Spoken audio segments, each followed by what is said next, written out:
City union bank all in one ஆப்ல இருந்து video KYC மூலமா வீட்ல இருந்தே பேங்க் அக்கவுண்ட் ஓபன் பண்ணலாம். வீடியோ கால்லயே வெரிஃபிகேஷன் முடிஞ்சிரும். City union bank. குடும்ப தலைவிகளுக்கு மாதந்தோறும் 1000 ரூபாய் வழங்கும் கலைஞர் மகளிர் உரிமை தொகை திட்டத்தில் 3 தளர்வுகளை தமிழக அரசு அறிவித்துள்ளது.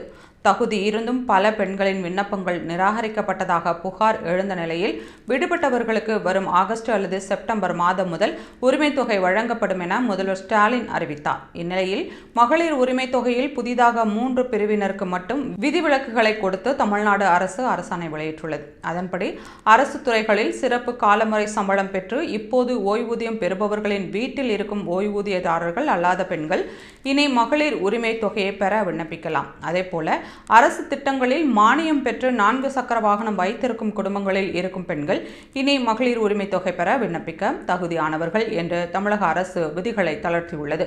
மேலும் இந்திரா காந்தி தேசிய விதவை ஓய்வூதியம், ஆதரவற்ற விதவைகள் ஓய்வூதியம், ஆதரவற்ற அல்லது கணவரால் கைவிடப்பட்ட பெண்களுக்கான ஓய்வூதியம் பெறும் குடும்பங்களில் இருக்கும் பிற பெண்களும் மகளிர் உரிமை தொகையை பெற விண்ணப்பிக்கலாம் என தெரிவிக்கப்பட்டுள்ளது. 2025-26 ஆண்டுக்கான தமிழ்நாடு பட்ஜெட்டில் மகளிர் உரிமை திட்டத்திற்காக 13,807 கோடி ரூபாய் ஒதுக்கப்பட்டுள்ளது.